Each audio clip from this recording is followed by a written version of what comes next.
afternoon. Thanks for coming. I'm Eric Weiss with NTSB Media Relations. NTSB Chairman Jennifer Homendy, Homendy, and Recorders Branch Chief Sean Payne, Payne, will walk us through the accident sequence of the January 29th mid-air collision near Ronald Reagan Washington National Airport. They will then take questions and answers. No analysis of the preliminary investigative information will be provided, and we will not be speculating about the probable cause. As always, you can follow this and other NTSB investigations on our website, ntsb.gov, as well as on Facebook, Instagram, YouTube, and X at NTSB_newsroom.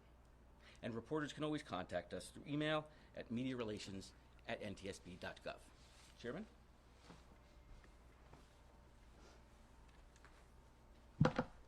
Good afternoon, and thank you for joining us. The on-scene portion of our investigation into the January 29th mid-air collision near Reagan National Airport has wrapped up. We have the perishable evidence we need, so we want to provide an investigative update and talk about next steps.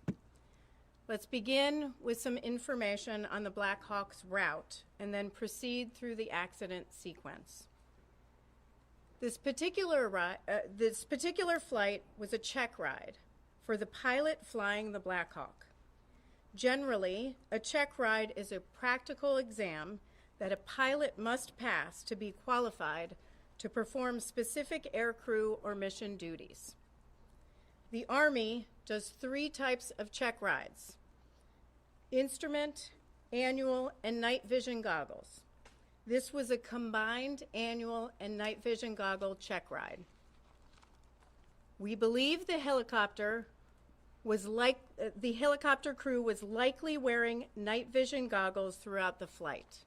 Given the nature of the flight, additionally, had they been removed, the crew was required to have a discussion about going unaided. Let me repeat that.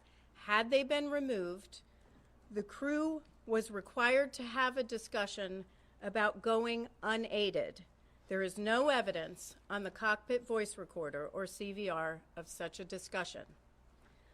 On this chart, you'll see the routes they were generally following: Helicopter Route 1 to Helicopter Route 4. These routes are designated by the Federal Aviation Administration, or FAA, and although you see blue lines, there are no defined boundaries to these routes. You'll note on the chart that pilots are expected to maintain the maximum altitude charted when ceiling permits, unless otherwise instructed by air traffic control. The maximum altitudes along Helicopter Route 1 are 1,300 feet between Cabin John and Chain Bridge, 1,000 feet at Chain Bridge, 700 just after Chain Bridge, 300 at the Key Bridge, and 200 feet just south of Memorial Bridge. Now I'm going to read some preliminary investigative information, which is derived from a variety of electronic and other sources as of 1 p.m. today. About 8:15 p.m. Eastern Standard Time, the CRJ left 37,000 feet pressure altitude for an initial descent. At 8:30, the Blackhawk began traveling generally southbound after maneuvering near Laytonsville, Maryland. CVR audio from the Blackhawk indicated the instructor pilot was the pilot monitoring and transmitting on the radio, and the pilot was the pilot flying. At 8:33:41, the Blackhawk crew requested Helicopter Route 1 to 4 to Davison Army Airfield, which the tower controller approved. At 8:38:39, the Blackhawk reached the intersection of the D.C. Beltway and the Potomac River near Carteret, Maryland. After briefly turning westbound, the Blackhawk turned back to the east and began descending as it picked up Helicopter Route 1 over the Potomac River southeast toward downtown Washington, D.C. At 8:39:10, Potomac approach cleared the crew of the CRJ for the Mount Vernon Visual Runway 1 approach. At 8:40:46, the CRJ rolled out of a left turn established on the ILS localizer for runway 1 at approximately 4,000 feet pressure altitude, 170 knots, with landing gear up and flaps extended to 20 degrees. At 8:43:06, the CRJ crew made initial contact with DCA Tower. The tower controller then asked if the crew could switch to runway 33. The CRJ crew agreed to switch to runway 33. At 8:43:48, the Blackhawk was about 1.1 nautical miles west of the Key Bridge. The pilot flying indicated they were at 300 feet. The instructor pilot indicated they were at 400 feet. Neither pilot made a comment discussing an altitude discrepancy. At this time, we don't know why there was a discrepancy between the two. That's something that the investigative team is analyzing. At 8:44:27, as the Blackhawk approached the Key Bridge, the instructor pilot indicated the Blackhawk was at 300 feet, descending to 200 feet. Between 8:44:41 and 8:44:45, the CRJ crew selected 30 degrees of flaps and then 45 degrees of flaps. At 8:44:49, the CRJ landing gear were down and locked. The aircraft was fully configured for landing about 6.2 nautical miles south of the airport. At 8:45:27, the autopilot was disconnected, and the CRJ began a shallow right turn off the runway 1 localizer at a radio altitude of approximately 1,700 feet and an airspeed of 134 knots. This occurred about 5 nautical miles south of the airport. At 8:45:30, the Blackhawk passed over the Memorial Bridge. The instructor pilot told the pilot flying that they were at 300 feet and needed to descend. The pilot flying said they would descend to 200 feet. At 8:45:58, the Blackhawk then crossed over the Washington Tidal Basin and followed the Washington Channel consistent with helicopter Route 1. It is now approximately 2 minutes before the collision. At 8:46:01, a radio transmission from the tower was audible on the CRJ CVR, informing the Blackhawk that traffic just south of the Wilson Bridge was a CRJ at 1,200 feet circling to runway 33. CVR data from the Blackhawk indicated that the portion of the transmission stating the CRJ was circling may not have been received by the Blackhawk crew. We hear the word circling in ATC communications, but we do not hear the word circling on the CVR of the Blackhawk. The recorders group is evaluating this right now. At 8:46:08, the Blackhawk crew responded. They had the traffic in sight and requested visual separation, which was approved by DCA Tower. At 8:46:29, the CRJ crew received a 1,000-foot automated call-out. At 8:46:47, DCA Tower cleared other jet traffic on runway 1 for immediate departure with no delay. At 8:47:27, or 32 seconds before impact, the Blackhawk passed the southern tip of Haines Point. A second later, the CRJ began a left roll to turn to final on runway 33. The CRJ was at a radio altitude of 516 feet and 133 knots. At 8:47:29, the CRJ crew received a 500-foot automated call-out. At 8:47:39, or 20 seconds before impact, a radio transmission from the tower was audible on both CVRs. asking the Blackhawk crew if the CRJ was in sight. Audible in the ATC radio transmission was a conflict alert in the background.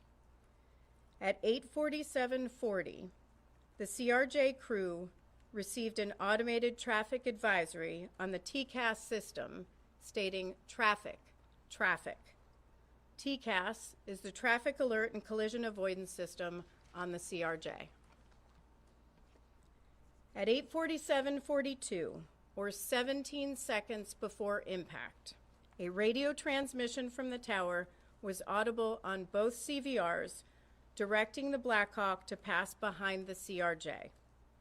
CVR data from the Blackhawk indicated that the portion of the transmission that stated pass behind the may not have been received by the Blackhawk crew. Transmission was stepped on by a 0.8 second mic key from the Blackhawk. The Blackhawk was keying the mic to communicate with ATC. In response, at 8:47:44, the Blackhawk crew indicated that traffic was in sight and requested visual separation, which was approved by DCA Tower. The instructor pilot then told the pilot flying they believed ATC was asking for the helicopter to move left toward the east bank of the Potomac. At 8:47:52, or 7 seconds before impact, the CRJ rolled out on final for runway 33. The CRJ was at a radio altitude of 344 feet, 143 knots. At 8:47:58, or 1 second before impact, the CRJ began to increase its pitch, reaching about 9 degrees nose up at the time of collision. FDR data show the CRJ elevators were deflected near their maximum nose-up travel. The last radio altitude recorded for the CRJ was 313 feet and was recorded 2 seconds prior to the collision. The CRJ pitch at this time was again 9 degrees nose up, and roll was 11 degrees left wing down. The CRJ was descending at 448 feet per minute. The radio altitude of the Blackhawk at the time of the collision was 278 feet and had been steady for the previous 5 seconds. The Blackhawk pitch at the time of the collision was about a half degree nose up with a left roll of 1.6 degrees. Now, examination of the wreckage will assist in determination of the exact angle of the collision. Now, we're confident with the radio altitude of the Blackhawk at the time of the collision that was 278 feet. But I want to caution, that does not mean that's what the Blackhawk crew was seeing on the barometric altimeters in the cockpit. We are seeing conflicting information in the data, which is why we aren't releasing altitude for the Blackhawk's entire route. I'm going to turn it over to Sean Payne for an explanation of that. Sean is branch chief of the NTSB Vehicle Recorder Division. Thank you. I'm Sean Payne. I'm branch chief of the Vehicle Recorder Division. This is the flight recorder lab at the NTSB. I can give some insight into the challenges of understanding what altitude the Blackhawk pilots would have seen on their gauges in the cockpit. You may see pictures released of showing us in the lab rebuilding the flight recorders. That's part of our job, but a bigger part is ensuring that the data that we have downloaded is true and accurate. We call this validating the data. I'm going to define some terms for altitude in a way that most audiences can understand. I may end up reading much of this verbatim as I want to be precise in my language. The first term is radio altitude. You've heard this in our other press conference before. This is a measure of the helicopter's height above terrain, in this case, the Potomac River. It is measured by bouncing a signal from the helicopter to the river. We have determined that this parameter is valid. This is good data. This gives us confidence in knowing exactly how high the helicopter was above the ground. This parameter is not the primary means the pilots would have used to determine their height during flight. The pilots are not typically navigating using radio altitude. It is often different from what they see on their primary altimeters. The next term is barometric altitude. This is typically the altitude the pilots would use while they are flying. This was not recorded on the FDR. Barometric altitude takes into account certain atmospheric conditions. This would be displayed in front of both pilots on their instrument panel. As I said, this was not recorded. The next term is barometric pressure setting. This is an adjustment that the pilots use on their primary barometric altimeters to ensure that the altimeter is set properly. This is critical. This was not recorded by the FDR. This accounts for the local pressure at the time of the flight. Again, this was not recorded by the FDR. The next term is pressure altitude. This is more of an engineering altitude that the helicopter's systems can tap into. This altitude is calibrated using what we call a standard atmospheric pressure. We have found that this parameter is not valid. This is bad data. Normally, we can use this parameter to compute the barometric altitude displayed to the pilots. Because this data is bad, we have to use other methods to make this determination. Last, the FDR does not record GPS information, so we cannot simply verify any of this with GPS information such as GPS altitude. This does not exist in the data set. We are working to determine if this bad data for pressure altitude only affected the FDR or if it was more pervasive throughout the helicopter's other systems. We will have an answer to what altitude the pilots saw on their gauges as they were flying. To examine this, we will use a combination of methods. First, we have already started working with Sikorsky, Collins Aviation, and the Army to retrieve engineering documentation to understand how this may have affected other helicopter systems. Next, because we cannot turn to the FDR for this information, the wreckage of the helicopter needs to be examined. We need to look at the remains of the pedostatic and air data system. I must stress that these systems were badly damaged in the accident, and this will be difficult. Last, we will need to look at the altimeters themselves and determine their independent functionality. I'd like to stress that we've just completed the on-scene phase of the investigation. We need to follow our process and be meticulous.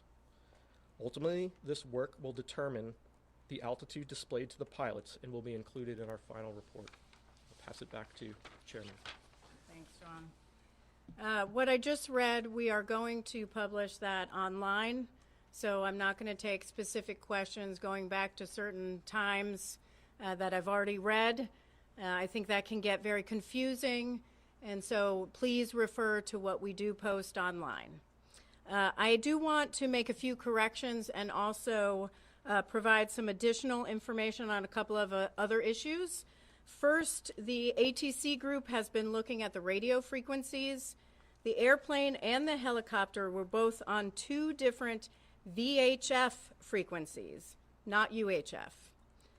Also, just a correction, Metropolitan Police Department recovered the Blackhawk, CVR, and FDR, not the FBI. I do want to provide a little bit of information on ADSB out for the Blackhawk. ADSB stands for Automatic Dependent Surveillance Broadcast. So the helicopter was equipped with and capable of transmitting ADSB out. We don't know why it wasn't transmitting. What we'll have to look at is the installation of the equipment. We'll have to look at programming. We'll have to look at whether there was some sort of equipment malfunction or if the ADSB was turned off. So there are a lot of people are asking about, was it turned off? There are other things we have to rule out first. The team is going to do a visibility study.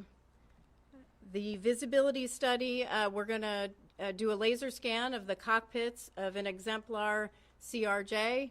We're going to also laser scan an exemplar cockpit of an exemplar Blackhawk, and we're going to take that information as well as information from examination of the wreckage different seating positions, different heights, different eye positions, also taking into account night vision goggles. And we're going to do a pretty in-depth visibility study, which we do often, and see if we can demonstrate, which we will be able to do on a software program, what the pilots of the Blackhawk could and could not see. Now, we will begin moving the wreckage from DCA to a secure location over the next week. And that's all I have for now. I am going to take questions. Again, I'm not going to take questions on specific times that I read through in the Blackhawk route or in the CRJ as it was moving to runway 33.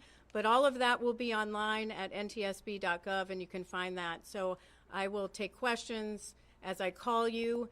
Please raise your hand, state your name and your affiliation. Tom. Madam Chair, Tom Costello with NBC News. Thank you for the update. Do we understand correctly, you're looking into the possibility that there may have been, I underscore may have been, a malfunction in terms of the accuracy of the altimeter readings inside the cockpit for the Blackhawk helicopter? One more time. Do I understand correctly, you're looking into the possibility that there may have been bad data and therefore inaccurate readings inside the cockpit of the chopper for altitude for the pilots to read? That's correct. We are looking at the possibility of there may be bad data. We're looking at, were they seeing something different in the cockpit that differs from the FDR data, which was radio altimeter? In other words, they may have thought they're at one altitude when in truth they were at a different altitude. It's possible, but we have a lot of work to do till we get to that. Pete. Pete Munty with CNN. How critical is the finding that the crew could have been wearing night vision goggles, and how much will that factor into your investigation? So the question is, how critical is the finding that the crew could have been wearing night vision goggles? That is, part of our investigation where it's going to be a factor in our visibility study. We're going to have to see what was possible for them to see at the time leading up to the collision and the accident sequence. Is there anything in the voice recorder indicating that the crew of the Blackhawk saw the impending collision? Is there anything in the voice recorder that the crew of the Blackhawk could see or tell that there was an impending collision? We do not have any indication that the Blackhawk crew would have seen that. Paul Wagner with News 4. Based on the possibility that they were wearing these night vision goggles, we've heard from people who wear them that it may affect your peripheral vision. So if the plane is coming into 33 and they're coming down the river, that possibly the peripheral vision may have been affected to see that plane off to the left?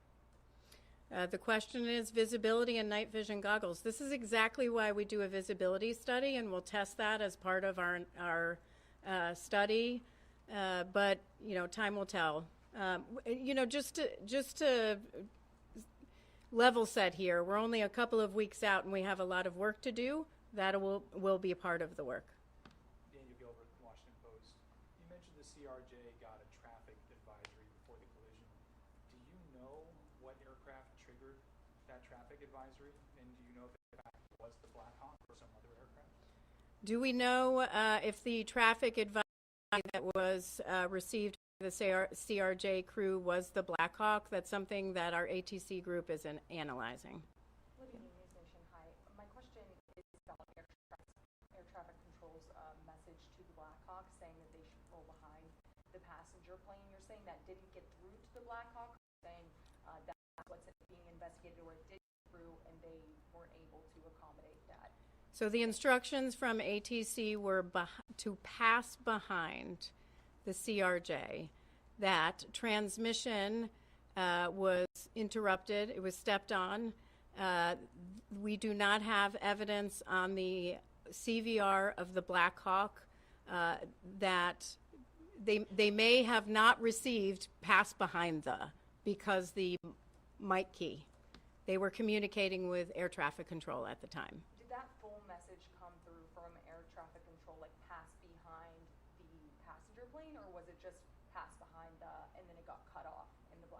pass behind the was not communicated. And what were the next words? It's communicated by ATC. It was not heard on the Blackhawk CVR. Is that clear? I think the clarification of the Blackhawk not receiving an air traffic control and making it through, was the passenger plane aware of the Blackhawk even in the area being told of this? Was that something that would even be on their frequencies? I know this is a second-by-second moment, so I don't know who got what. So the CRJ crew can hear air traffic control and communications from air traffic control. The Blackhawk crew can also hear communications from air traffic control, but they can't hear communications from each other back to air traffic control. So it's half the communication. Yes. Thank you, Chair Holly. Grady Trimble with Fox Business. I know it's early in the investigation, and I know that the FAA controls the airspace around DCA.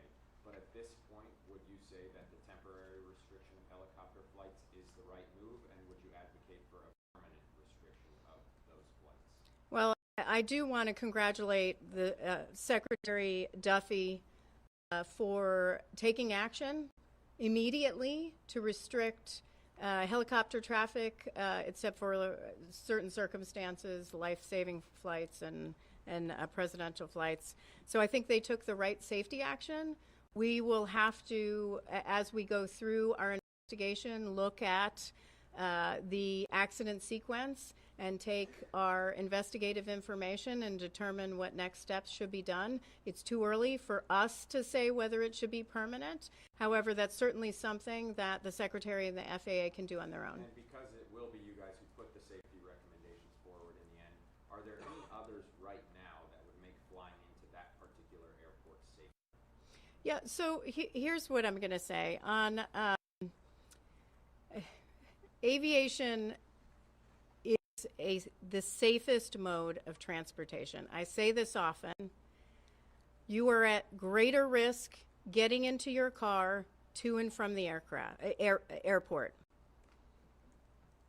On our nation's roads are 95% of all transportation deaths. 95%. We're talking 43,000 people are dying on our nation's roads annually, millions more injured. Aviation is incredibly safe. With respect to any safety recommendations that may come along or any safety deficiencies that we might identify, one thing I will say is our investigative process, we don't wait till the end of our investigation to issue something that may impact a safety deficiency. So, for example, we will issue an urgent safety recommendation if we see that something needs to be acted on immediately. We won't wait till the end of the investigation. We won't wait till the end to issue recommendations in the final report. We will take action. We will issue an urgent safety recommendation if we need to. So that's open right now in all areas. Last question. Yes.